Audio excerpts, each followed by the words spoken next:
ఇలా సైలెంట్గా ఉండకే, మాట్లాడవే. లేకుంటే నీ కసి తీరా తిట్టవే. తిట్టాలా? నిన్ను నిన్ను తిట్టాలా? తప్పు. నువ్వు చాలా గొప్పదానివే. ఎదుటి మనుషులు ఎలాంటి వాళ్ళు ఒక్క మాటలో చెప్పేస్తావు. నువ్వు నువ్వు తప్పు చేశానని నేను తిట్టాలా?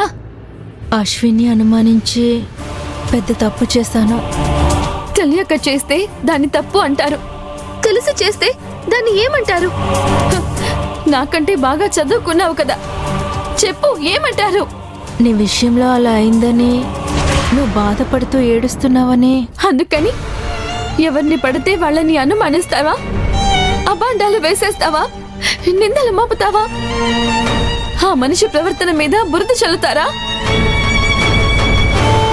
అది ఎంత పెద్ద నేరమో తెలుసా? ఒక మనిషిని హత్య చేయడం కంటే పెద్ద నేరం. అప్పటికి చెప్తూనే ఉన్నాను, అశ్విన్ అలాంటి వాడు కాదు కాదు కాదు అని. విన్నావా నువ్వు?